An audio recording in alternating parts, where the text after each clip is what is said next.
Welcome to the Hippie Dippy Show. I'm one of your gracious hosts, Beau Bowker. And I'm Cassidy Beau. And I'm Jeffrey J. Dang, didn't we nail that one? Hey guys. Okay.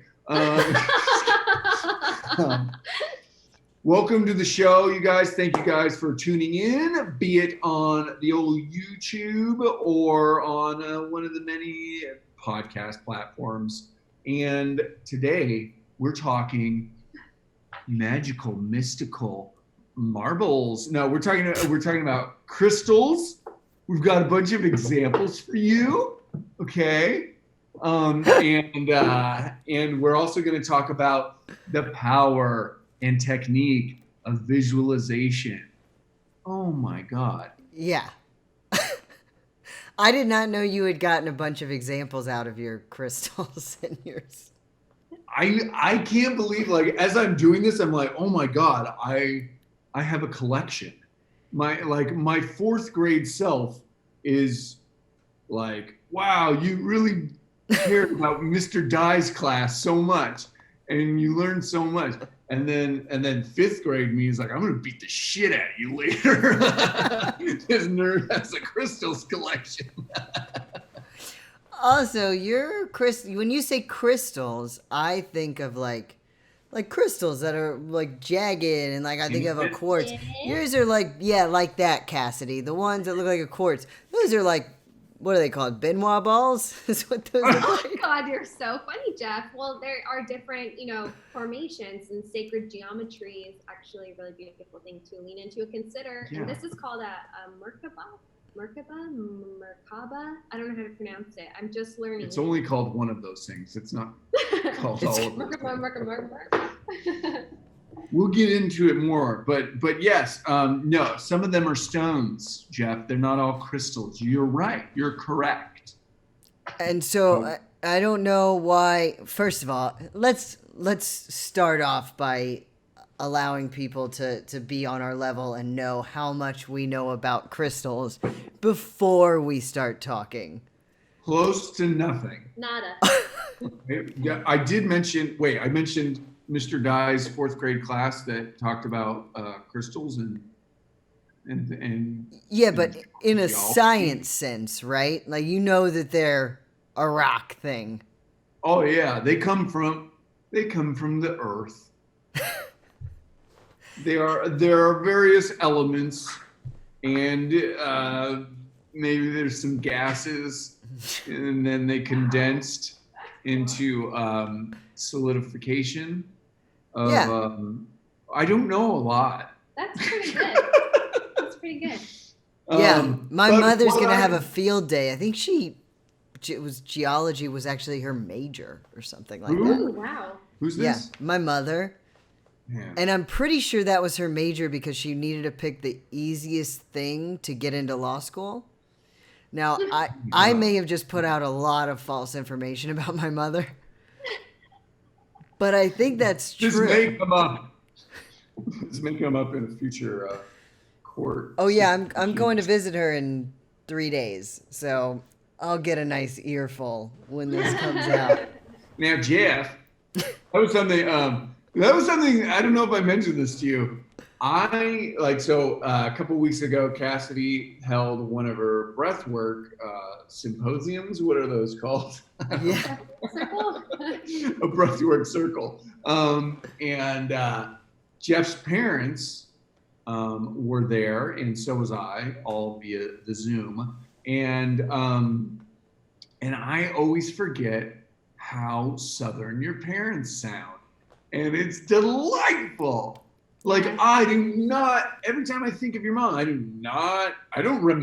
met your mother. I don't remember her sounding like that, but she just sounds real Southern. Like, now Jeff, oh, that's my son, Jeff. It's my son, Jeff. Now, Jeff, I didn't become a geologist just so I could go to law school. You're spreading lies. You're going to ruin my career. See, here's the thing. Your impression of my mother has always been a spot-on Nancy Grace. Yeah. That's what you translate into. And I forget how Southern they are too. And then I come back next episode. Jeez, Wow. it's already coming out. Next episode, I'll have been visiting them for 5 days. You will hear a much more Southern Jeff. Every time I come back, it clicks back into place. That's awesome. There will be more y'alls from Jeff in the next episode. Look forward to that, everyone. Yeah. So, first of all, why are we talking about crystals? What just happened? So on the second half of our vacation last week, you guys tuned in. Yes, you're right. Not a vacation. It's a trip because there are 3-year-old twins with us. Yeah. It's like a lot of work. We went to Big Bear, which is a mountain that is 2.5 hours away from LA. And we spent the second half of our trip up there. And so on our way out of town, we stopped at crazy hippie crystal and stone shops. We actually each went to a different shop because, interesting enough, and the way that things present themselves and the way the universe works, and we're very much into what's showing up for you. What are you called to? So while Cass went into her hippy dippy place, what was it called? Earth's Elements. There's a bunch around California, but it's not like a chain, you know, like oh, it's Big Crystal. Big Crystal's taking over Idlewild. That's so funny. No, I think it's women owned, and it's really beautiful. Yeah. Shop. Check it out. Earth's Element. Yeah, really cool stuff in there. So she was in that place, and while she was in there, I was like driving the children around in a circle, trying to get them to go to sleep and all that sort of stuff. And while driving, I found this total hole in the wall, like rock place. And it looked like this wasn't like wind chimes and hippy dippy stuff. This is just rocks. Like geo. Hey, what do you want, rock? I got a collection, a pile of them. And so when Cass returned with her items, I parked. I'm sorry. That character, sorry. Oh, rainbow rocks? Kind of gay, but yeah, we got them. I'm not joking. Dude, this old man. The guy in charge is an old white dude, former veteran, like an American flag hat on. Yeah, American flag hat on, just like a bunch of old man jokes. like all he's got is like old man rock jokes. Like, and he's wearing them, right? He was wearing. Yeah, man, I got this around my neck. It's an amethyst. It's a flower amethyst. I don't even know it was my birthstone, and then but that's what I've been wearing this whole time, and then come to find out it's my birthstone. And like I asked him stuff, like I was like, so what rock or what like crystals or rocks, like stones, not rocks. Mostly pebbles. I'm into pebbles. What stones like call to you or have like an effect on you? He's like, oh, I don't believe in that stuff. And then like he slowly opened up and was like revealing like, yeah, well, they say that this one will protect you from spirits and ghosts, like stuff like that. Like not exactly that, but yeah, he was super knowledgeable. And so we each went to different shops. The ones that called to you. What is that? The ones that called to you separately. Exactly. And like, I was like, and that's the thing, the way that I believe in things, I'm like, oh, I just stumbled across this other one that like while waiting to go to a rock shop, I was like, I got to go to this one. Yeah. Like, and also like, what's that economy like where you're at that they can support 2 rock shops? Exactly. Now, to be fair, we were in the Crystal and Stone district of of downtown Big Bear. You know. This is not a real place, people. In case you might be. No, but these two hippie stone / crystal shops were totally real. And yeah, and that's the way that I believe. I'm like, oh, this was presented to me. I got to go check it out because I believe that there's something in there for me. And kind of like what we talked about last week, where it's like, oh, I believe that this is a sign, and so it's a sign. You know what I mean? Like, and yeah, but I was never. Are you into, like, we'll get into more of like what we have here and what we purchased, which is embarrassing. But do you have any experience with anything like this, Jeff? Do you care about this stuff? Do you believe in this stuff? I've had people give me crystals. I believe that crystals have a connection to the earth and the beauty that's put into it because of the time it's been in the earth. I respect it so much. If someone told me it protected me from spirits, I would never buy that because I don't believe that bad spirits come to me. I don't want to ward off good spirits. That's why I've had people say like, you need to sage the place. And I'm like, no, the good ones come. I don't want to push out the good ones. So, and this is where I get totally kooky, but I'm like, years ago, someone taught me, only the light and love. And that's something you say when you are inviting the possibility of information or spirits or aliens. You say only the light and love, and only the light and love is allowed to visit you. Bad things can't. Bad energy can't. Bad aliens, bad ghosts can't visit me. Only good ones can. And they're totally welcome. I want to go get that Jeff, but I can't. He said only the light and love.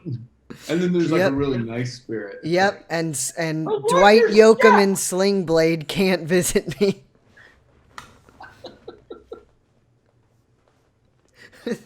That's what those really nice spirits are like. Oh, look, there's Jeff.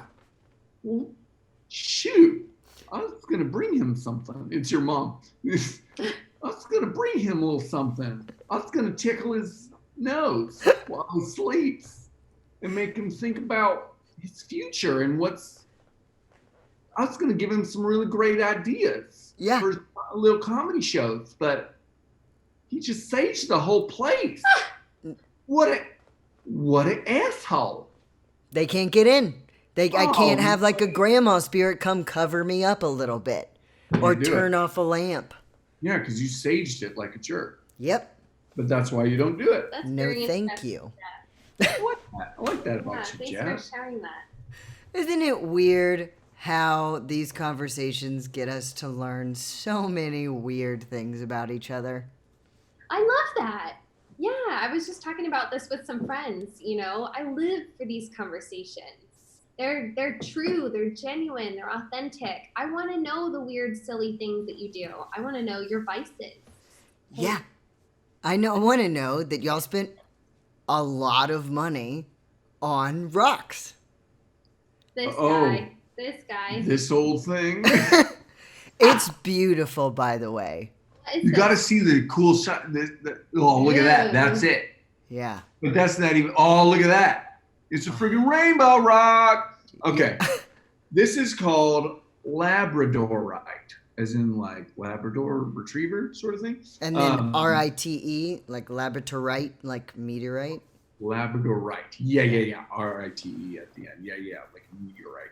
And so yeah, I know very little of like the physical properties of these things, like, but I know more about, and I'm more interested in the metaphysical properties, right? And so this one, and the reason why I immediately was like, oh yeah, this is it. Like he came out and showed me a piece that was the same thing, but like a smaller piece. And he's like, oh yeah, this is like a moonstone on crack. And I was like, oh, cool. Did he really say that? Yeah. Oh yeah. I'd have bought whatever. If it had been real crack and he had said, this is moonstone crack, I'd have bought it. This is moonstone now, crack. This crystal is called crystal meth. Oh my God. Debatably the strongest and most powerful crystal. Yeah. Oh. This keeps everything away. It keeps away success. And it keeps away your family. Yeah. The only thing it doesn't keep away is the cops, so you'll need a different crystal for that. But you will have the strength of 10 men.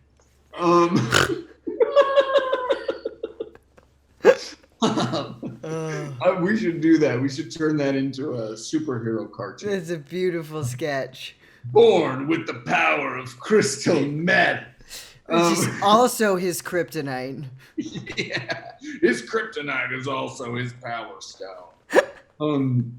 Anyways. And so he was like, yeah, this is a moonstone on crack.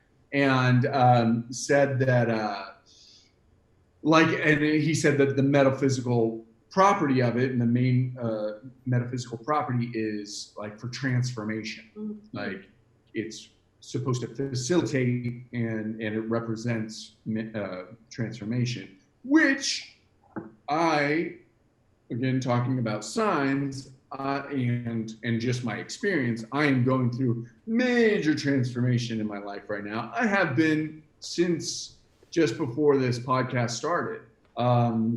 It's funny, we've talked also about like the spirit animal cards and things like that Cassidy has, and we mess with at times. I often get the butterfly card, and that's like a card for transformation. I've been having all these dreams about butterflies and things like that. And so as soon as this guy said transformation, I immediately thought of, oh my God, this is for me. I'm not like looks wise, I'm not like, I wasn't like, it looks so trippy and almost phony, like a hologram card, that I used to collect as a kid, like Marvel, like hologram cards. Like I'm not totally drawn to it, but in feeling it and knowing what it represents, and just like seeing how beautiful it is in the sunshine, I was like, oh yeah, this is mine. This is mine. And then I was like, how much is something like that? And he's like, $260. And I was like, oh, okay. And I kept and I walked around and looked at a bunch of other things, and cause I don't have a huge stone budget. Yeah. And my stone budget I'm trying to limit it. Did you haggle? I didn't, but listen to this, Jeff. I was like, before I purchased it, so I also bought a stone for Cassidy and for and little ones for the kids. This is what he bought me, and this is what he bought him. We discussed I'm just kidding. beforehand that we were not going to go nuts on each other. But Yeah. I knew that you were buying something that was pricey. So Yeah. I said, Daddy gets a big old slab of rock. But before I went to the register, I'd already picked out the little cheap stones Yeah. for the kids. And then this one for my wife, which I'll talk about later. I was like, I want to ask him for a discount. And then I was like, no, I didn't feel right about asking. And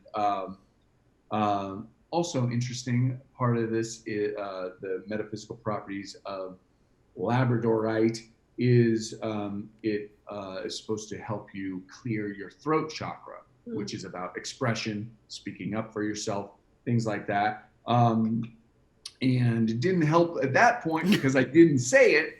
But I went to the register, and this is 3 minutes after I thought I want to ask for a discount because I don't want to pay this much. Yeah. but then kind of walked it back. And I walked up and he's like, I'm going to give you a discount. And I was like, yeah, you are, John of Big Bear. So he gave me a freaking discount on this. That's awesome. And yeah, it was just amazing. And I'm so stoked. I also like felt too, because I intend to start working with clients at some point for coaching and for and facilitating breath work and things like that.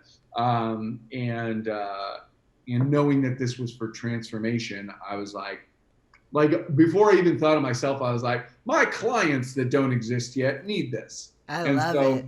This will be front and center in our work together. May I say something? Yes.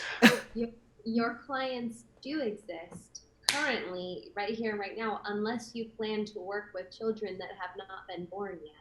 Hells yeah. My children are sperms. And your clients are sperms and unfertilized eggs. That's right. I'm working with 9-month-olds exclusively. New babies. Hey baby, you need more rocks in your life. I think I just woke up. I woke up one of my children. Oh no. But yeah. Oh God, I woke up one of my children. Oh no. They just heard sperms yelled at the top of your lungs. Hey, I was one of your sperms.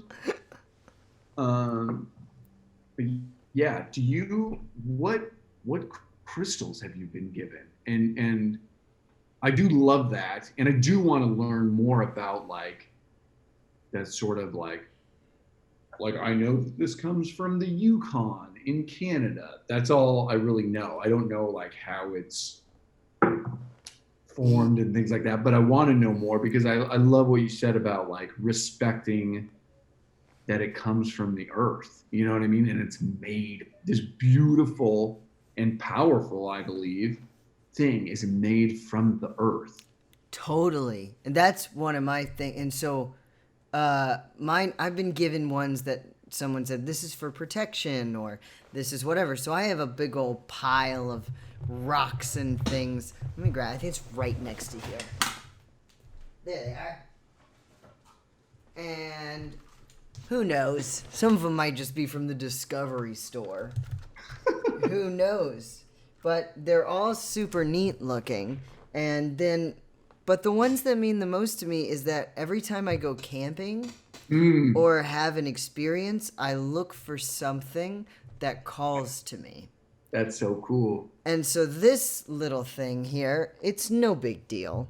Just a little thing that's shines pink in the light and whatever the heck it is. Now, is that one that you found, or is that one that was given to you? This is the one that I just found at this last the last time I went camping. Cool. Last week. That's and awesome. I got it because we were about to leave, and I was like, I haven't found my rock yet, and I've been looking the whole time.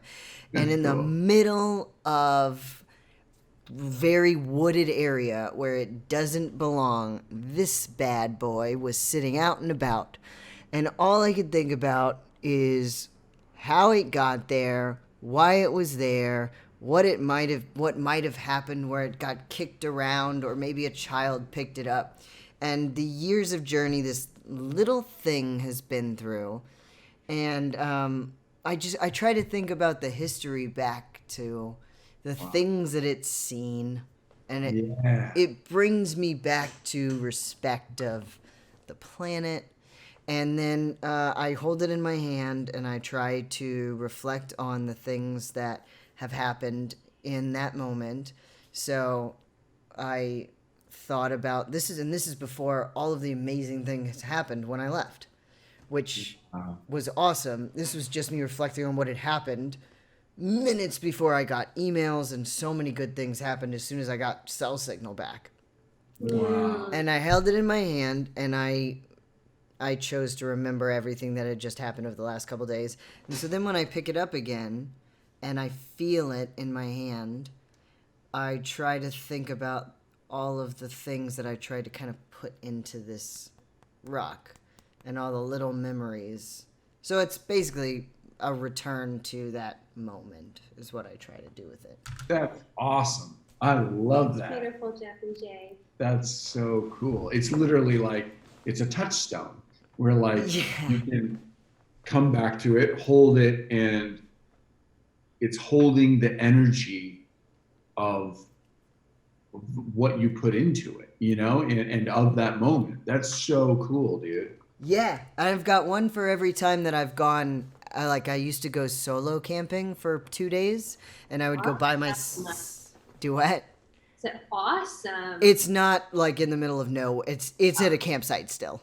Sure. And but now, granted, it's a campsite with either no running water or just running water and nothing else. So there's people around, but I didn't go with people. That way, I had to meditate and reflect and do all these things. And I found there was a giant tree that was cut. And I was like, that's the tree I'm going to meditate on. And I went and I sat on the top of that tree and meditated. And when I was leaving on that one, I found a little rock that looked like a tree for some reason that looked like a seat. And I was like, look at this. And every time I pick up that little rock tree thing, I'm like, that reminds me of the time I deep meditated for whatever. So I've got, anyways, a couple of them, and that's how I treat my crystals. That's amazing. Maybe nothing to do with power or any of that stuff. No, but yes, it does. But it's your power, and it's the power of moments, and it's the power of, your energy. You're not only putting your energy into the object, but you're also retrieving the energy of the object. You know what I mean? Like, not only what it represents to you, but it's also this thing from a time, from the earth. It's very grounding. It's a grounding thing. And it's from the ground. Yeah. It's like when Cassidy will, and what I do with cacao, because of Cassidy's recommendation, is thinking about through everything it took for it to get into your hand and picturing the trees and the seeds. When you do that, it brings you back to something special. Yeah. That's really neat. So cool. That is really cool. What? So tell me about your crystal. Yeah. So I did not spend my $260 on crystal. What are we calling this? Stone. I spent my $260 on a crystal singing bowl. Oh yeah, do you have it to show? I could take it out of a box. Oh no, you don't worry about it. We'll put a picture of it on our Instagram. How about that? I think that I want to invite a friend, if she'll come, to talk about sound bath and crystal singing bowls and the different types. We have metal singing bowls as well, and they're different types. But I don't know so much about it, and each one holds a different resonance or tone or note, right? So the one that I've invested in is B, the B note, and the B note is for crown chakra. It's beautiful. It's really, and it's very powerful. Beautiful. It's huge. It's freaking huge. And we were playing it when she first brought it home, and it's just like almost shaking the walls. Yeah. Like we were like, the neighbors are gonna freak out. Because that is awesome. Yeah, it's really cool. And it's big, but it's not like, you would never look at it and be like, oh yeah, that could probably shake the walls and freak people out. That's really so cool. Yeah, and you feel them. Feel the sound. And there is sound therapy and there's significance to it. Yeah, and singing bowls and things like that. And it does, it can activate, that's what they say, that it activates certain part of your bodies. And I've certainly felt that and experienced that, and it'll get you. Yeah, vibration going through your chest is powerful. Oh yeah. It's something. God, yeah. It's also soothing, and I don't know, I'm just making this up, but I would imagine it probably reminds you of being in the womb, because your Ooh. sound is a vibration when you're in a womb. Wow. So I'm so glad that you brought that up, Jeffrey J. And again, we can talk about this at a later date. But yes, so was it my first time? I don't know if it was my first time or my first in-person big one of a sound bath was in Bali, in this place that's called the Pyramids of Chi, CHI. Yeah. And like the hair straightener. yeah. And so you're lying down, it's pitch black in that room. You have blankets, you're super cozy, pillow, everything. And then they take you on this sound journey with didgeridoos and drums and everything. They have every instrument, but it's, mainly crystal bowls and gongs. And I felt like I was in the womb of the universe. And the larger majority of my life, I've been afraid of the dark. And in that experience, maybe it's a feminine thing, maybe it's an only child thing. We lived in kind of big houses. I would check every room, check under the bed. I was afraid of the dark. Yeah. And uncomfortable. And so, anyways, I have a newfound appreciation for dark and a new relationship with it. And I see, in that experience, like you said, like being in the womb space, I felt, oh, this is where we all come from. And it's not so scary here, actually. And it felt really nice and very cozy and homey. Yeah. Oh, that's awesome. That just made me want to do one of those isolation chambers. Ooh, I've never done one before. Sensory deprivation tank. Yeah, we can talk about that. Oh, you've never done it, Jeff? Uh-uh. Wow, there's a float tank out here in where we live. It's called Elevate. Yeah. So yeah, maybe we can do that together. I would love that. That's really cool. Yeah, that's a really cool experience. That's something that Joe Rogan talks about and experiments with, and he has his own and all that sort of stuff. And it's really cool. Yeah. Joe Rogan, cool to own one. Yeah. Super spiritual, really cool guy. I love listening to him talk. He talked recently Why don't you marry him? Please. Anyways, I do really like him. I've seen him perform live. His comedy.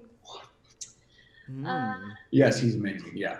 Yes. So just to steer us in a direction really quick here, folks, do you want to, you guys, touch on visualization? Sure. I think because I also think that we've definitely touched on it a little bit with crystals. For sure. Because, I think, because that's part of what I do is, I heard that somewhere, gosh knows, I've taken so much information about self. My way of procrastination is watching too much stuff on how to be more productive. So my being unproductive is getting lost in a hole of being unproductive, watching things on how to be productive. That's what I do. I'm like, I'm supposed to be doing this. Let's watch a TED Talk on how to be productive and what being unproductive means for me. And then why procrastination is the most creative thing that you can do. And then there was another one that's like, that I just watched yesterday about how to successfully procrastinate. And I'm like, this one's amazing, Emma. We should watch this. And she's like, successfully procrastinating just sounds like you're scheduling yourself. I'm like, Right. Yeah, you're right. Oops. But I've been using cacao too. My point was, touch and smell are so important when you're creating something because it helps solidify the heck out of what you're creating. Yes. So it's not just going, this is the thing that I want. Is if you say this is the thing that I want and it's this crazy aloof thing, that's great. You are visualizing it. But when you make it as real as possible, that's insane. So when I drink cacao now, I take my cacao and I will imagine my new kitchen, because right now we're trying to create our new house, which I think is going to be in Santa Clarita. What? I know. So we're looking at about 1 million places, and the right one's about to pop up soon. And I will take my cacao and I'll stick my nose in it and I'll do all the thanking and imagine all the history of the cacao and how this got into my hands and the journey it took and all that stuff. And then I'll walk around and be thankful for my new kitchen.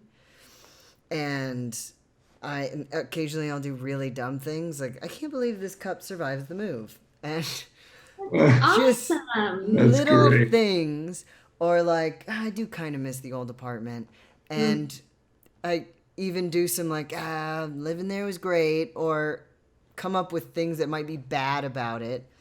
And I'll try and do touch, feel, smell, and visualization all at the same time. Because it makes it so real. Powerful, Jeff. I love that. And that goes back to like, Jeff is such a powerful manifester. Yes. And like so creative and playful and like has that childlike imagination. And that is such a powerful tool, like when doing, because that's you're making. Hold on a second. You froze. You froze. You froze. Oh, now we're both unfroze. Anyways, I think you stopped. You froze it. Such a powerful tool. I think we're okay. Yeah. It is such a powerful tool, and you're playing make believe, and it's great to be in touch with that. That's why one of the reasons why it's so great to be in touch with your inner child and that creativity, that ability to just get lost in your imagination and let that happen, And when you're playing make-believe, you are attuned to and awake in that portion of yourself, right? That is imagination, like you're saying. But that portion of yourself is connected to infinite possibility and potential. And so this kind of goes hand in hand with a post, something I was writing about today on intention setting, and how I have a new understanding of intention setting. I used to really focus on what it was that I want to really visualize, right? Mm-hmm. Focus on what I want to manifest and like affirm it and affirm it and affirm it, to the point where if it didn't quite show up that way, I would get disappointed or disheartened. And so now I look at it a little bit differently. I set my intention, I visualize it, I see what it would feel like, what it would sound like, what it would look like, and then I send that prayer, that intention up, open to receive however it shows up in life. And I was just talking to a friend who was sharing some work with me. I believe it's Deepak Chopra's work, but I'll have to double check. But they were talking about... Sorry, it sounded like your friend. I was talking to this friend. I believe it was Deepak Chopra. No! Like, that's the Dalai Lama. Yeah. Both D names, I get them confused. The most creative name drop ever. Who was that? No. Barack Obama. That's right. Could not for the life of me remember. So funny. But they were talking about the pineal gland. The pineal gland. Mm-hmm. And so Jeffrey J, before I talk about that, I have a question for you. Yeah. Did you sleep with a nightlight? Yeah. Oh, yeah. For how long? Or, so I'm wondering, did you sleep with a nightlight, or did you have like curtains sort of blocked out the light? So like when you were a child, maybe as in elementary school too, I'm wondering. Not until the last bit, probably within 7 years. Is when I've been okay with not having a light on. That is very interesting. So in this study or this work, they were talking about the pineal gland and how with our children, well, first of all, there's certain foods to eat that support the pineal gland, like spinach is one of them. And then also is eliminating light.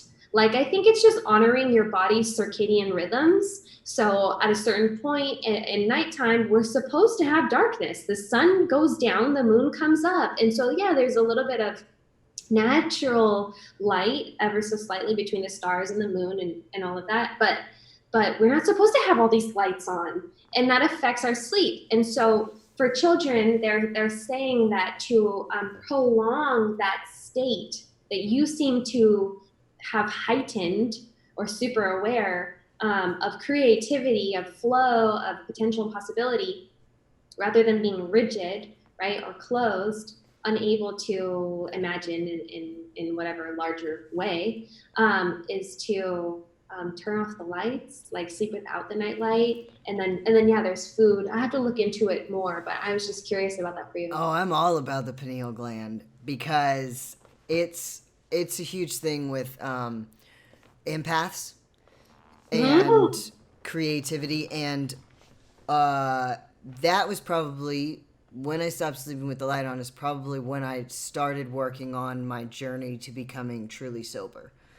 Wow. And now I am tired when the sun goes down, and I wake up with the light.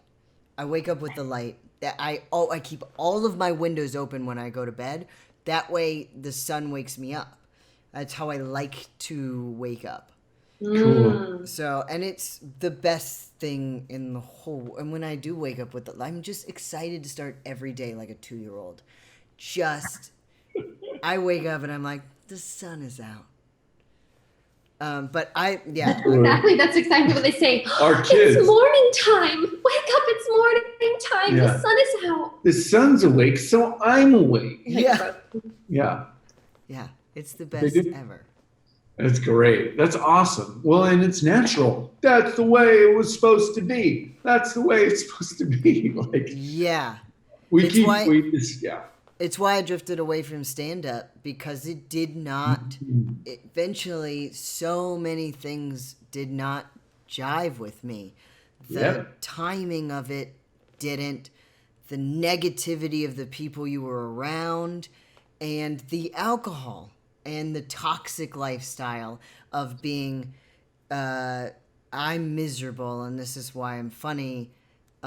Which I was never that way. I was not miserable in my comedy by any means. No. Everyone else is, and I absorb energy so easily that it ain't good for me.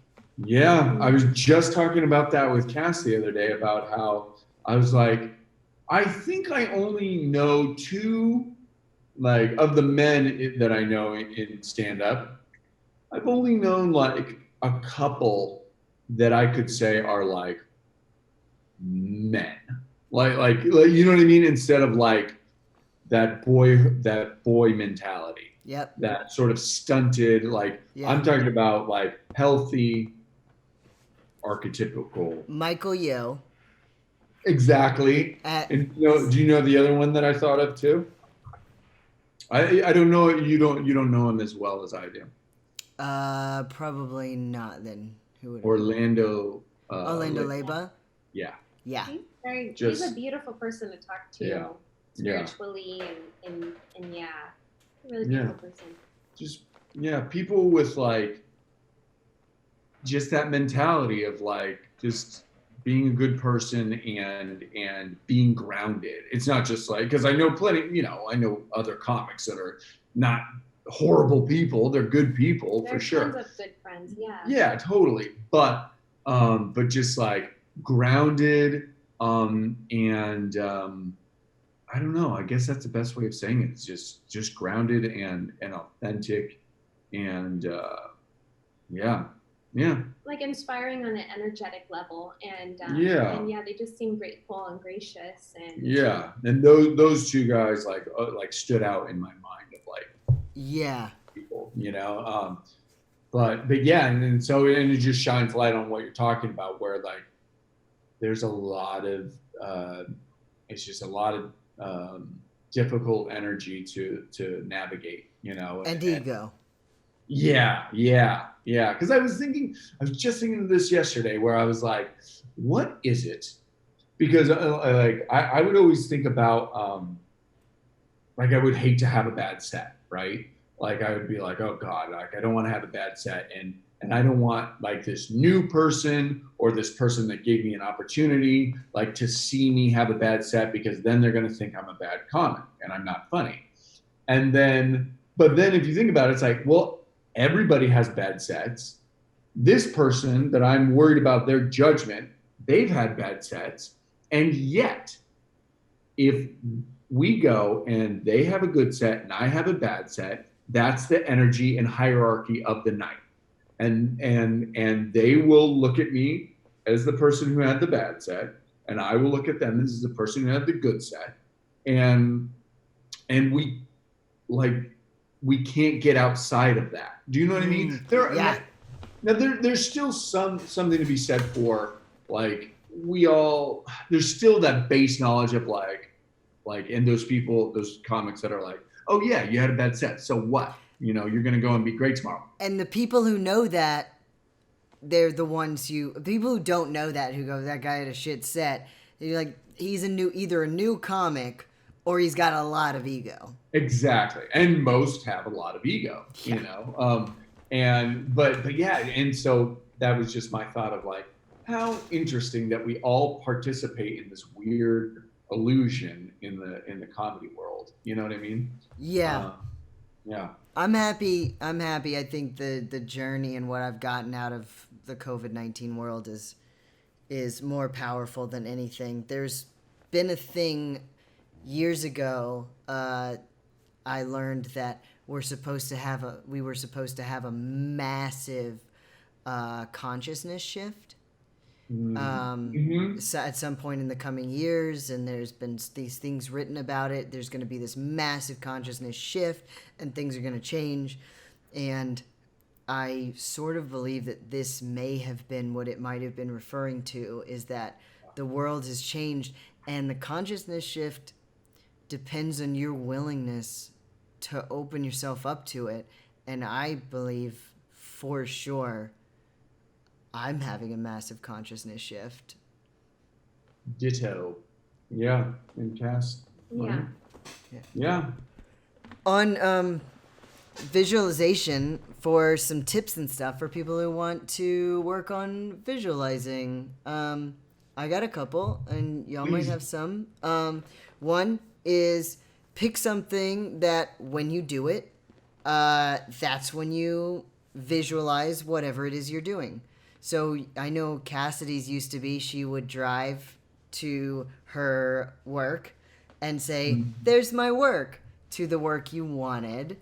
Right. When she wanted to work at the hospital. That's a great one. Yeah. And driving is a really great time to visualize. When I drive, I'm always picturing going to my studio to or whatever studio I'm driving to film JJ Time. That's what I'm doing, and especially when I'm tired. If I'm tired and I recognize it, I'll go, it's just because you're doing what you love. And then I'll kind of solidify that bit of negativity with, it's going to be negative then too, but you're doing the thing that you wanted. Yeah. So that's a thing to do. And then if you can find something textile, in a car you're holding onto the steering wheel, and maybe you're making something in the kitchen, and if you can attach a smell to it, then that's even.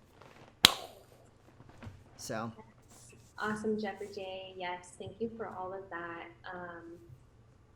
I have a really cool event and offering coming up, and it has to do with visualization and manifestation, and it's a 10-day sunrise cacao meditation plus movement. So we're using and working with cacao, and we're waking up early. So this is kind of like a power hour, but it's almost this like effortless flow of energy, because if you're looking at like in Kundalini yoga, if you're looking at Ayurvedic practices, so this is like Eastern spirituality and philosophy, they have something similar to our circadian rhythm, which is our 24-hour time clock, and it's broken down into 6.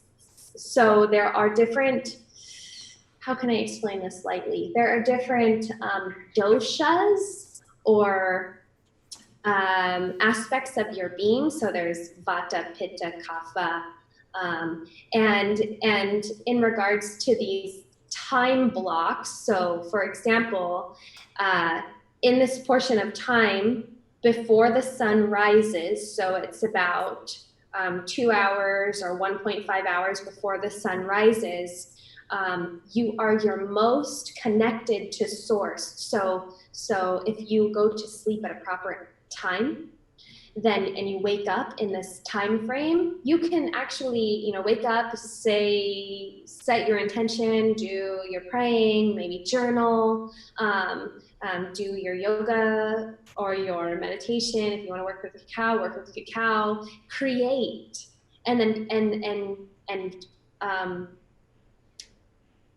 you can better drop into your purpose and your passion and have clarity around maybe a goal that you're working toward. Or for you, for example, Jeffrey J, so you're working on JJ time, maybe ideas might drop in to just, you can go back to sleep. However, in this journey, you will be working with cacao, so you might not feel inclined to go back to sleep. It really kind of depends on your relationship with cacao and how much you're drinking and consuming, but we'll be doing some very light morning stretches and yoga, and then moving into some journaling prompts, right? This is where the creation and manifestation comes in, and then calling in the spirit of cacao so we can drop into that higher sense of awareness and consciousness.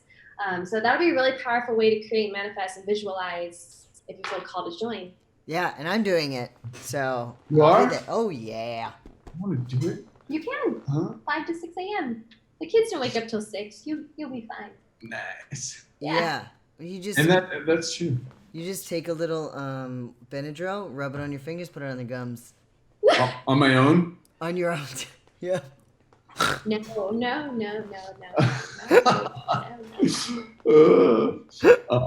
That's awesome. That's awesome. And I've experienced that, like waking up early. I never thought I'd be a morning person, but it has, when I am consistent with it. It is so powerful for me. And I feel more creative, I feel more sort of messages or inspiration and creativity like flowing through. And that was when I was doing my Wim Hof, which we will talk about on another episode, because I finished my 10-week course. It's super powerful. Yeah, thanks. And so I'll talk more about that on another episode. But doing it, as the sun was coming up was so powerful, and like messages flowing and ideas, and really cool. But I'm so happy to hear these like visualization techniques and tips, because as imaginative and creative as I think of myself, I feel like I don't always do the best job or as much as I can to visualize things that I do want to manifest. I got something for you, because give it to me. Here's the thing that really helps me, because sometimes even this guy does not want to go into imagination land. And like the idea of sitting and thinking of it, it's like, what are you doing? And you have to force it sometimes. Sometimes I'm like, I don't want to force it. I don't care. I'm miserable right now, and I'm going to live in misery, whatever the hell. Right. That just happens. Yes. But you're a writer, and that is the coolest way to visualize, is I'll just start writing all the things that I am. And you start just stream of consciousness, write all these things, and then you get really creative, because you're going like, start writing a story of something that's happening in the future. And go like, cool. I was heading to work today at blah, blah, blah, and this client honestly is more difficult than I let him hold my stone and he dropped it. And like, get goofy, be your dumb Beau self, where you take an idea and we go way too far with it, and do that with a fun future thing. This is perfect, Jeffrey J. So one of the meditations that we'll be leaning into is a future self meditation. And I did this before with a teacher, and it's freaking brilliant. And honestly, at the rate at which we're going, my future self meditation was for a 3-year time period. And I did it almost 2 years ago now. So this is set to manifest in whatever way, shape, or form next year in June. So deadline's coming up. 2021, yeah. So you're gonna be out, and Brad Pitt's gonna be in by next year. Joe Rogan will be in by next year. Very funny. That's called callback. I did it. Very good. I think the podcast's done. You didn't know this? We created this as a comedy lesson for Cassidy. You graduated. Yay! Oh man. So, anyways, that's a possibility for you, Beau, that might make it a little easier and be the fun and interesting thing. It also gets, pen to paper, which as a writer sometimes is my struggle too. Kind of does a little bit of both. Yes, and can I squeeze one thing in? So you tend to do your writing in the evenings, right?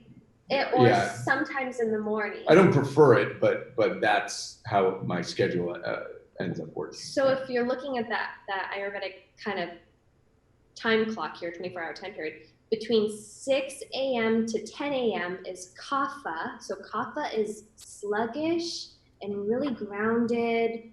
And what time? 6 a.m. to 10 a.m. And this is why you want to wake up before the sun rises or before 6 a.m. because you're actually more alert before that time. This is why early in the morning when you wake up, it's hard to get out of bed and you need your coffee because you're in that kapha time period. So then it also is mirrored from 6 p.m. to 10 p.m. We are our most sluggish and exhausted, right? This is why if you're doing your self-care or setting self-care window or ritual, try to do it before the sun rises and try not to do it at the end of the day. If you're doing some type of inner work or creative work, afternoon times are pretty good. Yeah, it depends. That's cool. I can't wait to learn about those times because I'm all about figuring stuff out right now. And yeah. That's cool. What about, I know we got to go, but I got like 2 questions. Number one, what about like vision boards? Should I just go buy a bunch of magazines and then cut it out? Well, how does that work? I love vision boarding. We should do vision boarding with cacao, you guys. We should just come over and play that. The kids would like it too. Yeah. I'm going to buy a bunch of porn mags and make a vision board. I have a picture somewhere. I'll find it. I find even more powerful than vision boards are drawings. Draw it out, and I have a picture that is still in a book somewhere of I drew myself with a bunch of these things, these items that I was creating, and every single one of them came true. Wow. And I was in culinary school. And I wanted to be the leader of my class. You're basically the leader of your section of class. And then I wanted to be on the student government. I wanted to be a resident assistant. And I wanted to try and get a scholarship and figure out how to manifest some money. So I drew some money in my hand. I drew the pen that I needed for student government. I drew something else for the whatever. I drew something else on me. I'll get the picture out. And every single one of them happened. And I took that picture and I put it right next to my dorm bed. And I had it next to me every night and I would look at it. Terrible picture of me. I can't draw at all. But I drew it and it's a thing that I looked at all the time. I have JJ Time stickers everywhere in my house. So do we. Yeah, you got one on the fridge right now. It's the thing that reminds me constantly of what I'm creating and how eventually annoying it will be for me. That I've created that, and that's okay with me, and I'm excited that it's going to get annoying eventually. And that's the best you can hope for, is that something you're like, I don't want this thing to define me anymore. This thing I worked so hard for to define me. So... That's cool. That's really cool. One day we'll make some vision boards, because the magazine thing, I used to have a vision board of magazine stuff, and then I realized how unrealistic the things that I put on. I'm like, I don't even want a top story condo in New York City. Why did I put that on there? Yeah. Or like, I'm never gonna have these abs. I used to have a picture of abs on a vision board when I was in high school, and I was like, those are the abs I'm gonna have. You had abs? I've seen pictures of you. Yeah, but there's a level of ab There's abs and then there's like a washboard. And I was like, I'm going to have 8 of them. Wow. Nah, I'm not that guy. First of all, this was lovely, and I loved hearing about your crystals, and I can't wait to see them. Our children call them power stones. Yeah. And they're super into them. That was the one last thing that I wanted to say is that our kids, especially Jack, is so attracted. I bought this thing. This was the first real like stone that I was like, is when I first sort of opened up my heart chakra. Again, as I always say, Sacred Sons really cracked me wide open. And shortly after that, I went into this like stone and crystal shop. And as I walked towards this stone, I became lightheaded and like was vibrating. I've never it gives me chills just to talk about it. And it was this stone where I was like, oh my God. And and every time I would hold it, I would just feel myself vibrating and open up and it's crazy. And this is called Chrysocola or Chrysocola. I don't really know how to say it. And super powerful. Our son is very attracted to it. I bought him his own. Like when his tummy hurts, when he's not feeling well, he'll say, I need a power stone. I'll go say, you want the power stone? Want to sleep with it? And it will, I think right away, he started. Action. Sorry for the cut there. Farting. Our son started friggin' tooting it out. He was in his crib.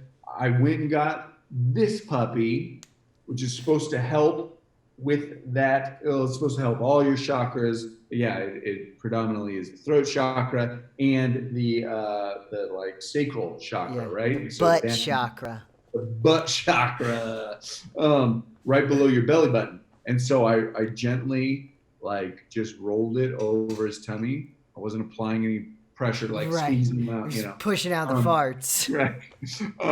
No, I just placed it over his lower abdomen, and he just started farting, and he felt better immediately. That's awesome. That's where it's hey, there's something to this stuff. And yeah, man, it's really amazing. So I wanted to share that before we go. Yeah. So thank you for letting me do that. That's awesome. And this was lovely. This was lovely. Thank you. Again, Cassidy had to step out because we keep going long on these episodes, and the children just wake up, and she is closest to the children. Yeah. Not emotionally. Emotionally. But seat-wise, it's more difficult for me to get out. Uh-huh. Mm-hmm. Yeah. Because your kids are like, don't, Daddy's just going to put a rock on us. He's just going to pin us down to the crib with a rock. We want hugs, not rocks. Jeff, do you want to lead us in a little closing ceremony? Sure. I'll do a very, very quick one. And it's honestly just going to be about taking a deep breath and having a moment of gratitude. Let's do that. All right. If you're driving, that's okay. Just keep focused on your driving. And if you're not and you feel called to close your eyes, then you can do that as well. And what I would like for you to do is just take a nice, deep breath.